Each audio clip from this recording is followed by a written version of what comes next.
મેથીની ભાજી બચ્ચાઓ નથી ખાતા, પણ મેથીની ભાજીને ખવડાવવાની અલગ રીત હોય છે. જો એને અલગ અલગ પ્રકારના હાંડવો કે મુઠિયા બનાવીને આપો ને તો બચ્ચાઓ ઇઝીલી ખાઈ લેતા હોય છે અને એમને ન્યુટ્રિશન પણ મળી જતું હોય છે. તો ફ્રેન્ડ્સ, આજની આપણી સ્વાદની સફરમાં એવી સરસ મજાની મેથીની ભાજીમાંથી બનતી વાનગી લઈને હું આવી ગઈ છું. હું છું આપની દોસ્ત કમ હોસ્ટ ડોક્ટર બિંદુ એન્ડ વેલકમ ટુ કુકિંગ કા બંચ. ફ્રેન્ડ્સ, હું આજે એક નવા પાર્ટિસિપેન્ટના ઘરે નવી રેસીપીને એક્સપ્લોર કરવા આવી ગઈ છું. તો પૂછી લઈએ આશાબેનને રેસીપી કઈ બનવાની છે. હાય આશાજી, કેમ છો? બસ મજામાં. વેલકમ ટુ કુકિંગ કા bunch. Thank you so much. આજે સરસ મજાની શિયાળામાં ખવાય એકદમ હેલ્ધી રેસીપી બનાવવાના છે, રાઈટ? રેસીપીનું નામ શું છે? મેથીની ભાજીનો હાંડવો. મેથીની ભાજીનો હાંડવો. હાંડવો. વાહ! તો હાંડવો બનતા કેટલી વાર લાગે છે? બસ હાંડવો બનતા 10-15 મિનિટ લાગે છે અને એની તૈયારીમાં 5-10 મિનિટ લાગે છે. ઓકે, તો બનાવવાની શરૂઆત કરીએ. ઓકે. આ કંકી કોરમાનો લોટ છે કે જેને મેં છે ને આખી રાત પલાળીને રાખ્યો છે. હવે આપણે એમાં નાખીશું મેથીની ભાજી. 1 બાઉલ મેથીની ભાજી નાખીશું. પછી આ છે ચોપ કરેલું લીલું લસણ. આ છે લીલા ધાણા જે મેં ચોપ કરેલા છે. પછી આપણે એમાં નાખીશું આદુ, લીલા મરચાં અને લસણની પેસ્ટ કે જે 2 ટીસ્પૂન નાખીશું. આપણે એમાં 2 ટેબલ સ્પૂન જેટલી આપણે એમાં ખાંડ નાખીશું. સ્વાદ અનુસાર મીઠું.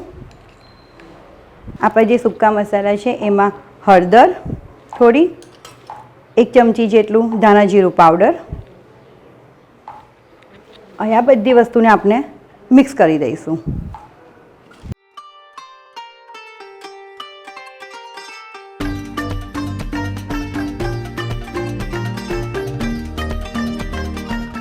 આપણું બેટર બરાબર મિક્સ થઈ ગયું છે હાંડવો બનાવવા માટે. હવે આપણે આ પેન ગરમ થઈ ગઈ છે, એમાં આપણે સૌપ્રથમ નાખીશું થોડું તેલ. તેલ થાય એટલે આપણે એમાં નાખીશું થોડી રાઈ. રાઈને થોડી તતરવા દઈશું.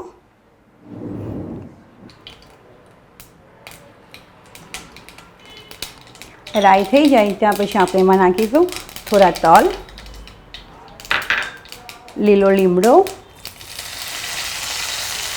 અને થોડી હિંગ. ત્યાર પછી આપણે જે પેલું બેટર બનાવ્યું હતું એના માટે લઈને આપણે એનો હાંડવો મૂકીશું.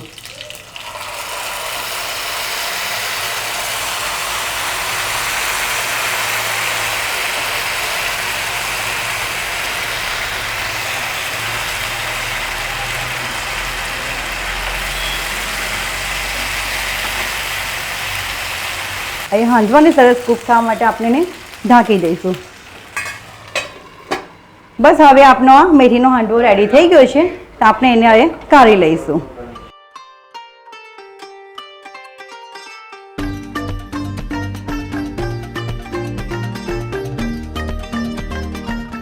બિંદુબેન, આપનો મેથીનો હાંડવો રેડી છે જે બનાવ્યો છે આપણે તે, અને મારી ડોટરનો જે ફેવરેટ છે, તો તમે ચાખીને મને કહો. યસ, જોઈને તો ખૂબ સરસ લાગી રહ્યો છે અને આખા ઘરમાં હાંડવાની સુગંધ ફેલાઈ ગઈ છે. Ashaji, thank you very much. તમે આટલો ડિલિશિયસ હાંડવો અમને બતાવ્યો. તમને મળે છે કુકિંગ કા પંચ તરફથી સર્ટિફિકેટ એન્ડ ધન્વંતરી એસ્થેટિક તરફથી મળે છે gift voucher. Thank you so much. Friends, આશાબેને તો એમની દીકરીને ખવડાવવા માટે ખૂબ સરસ મજાનો મેથીની ભાજીમાંથી બનતો હાંડવો બનાવી દીધો.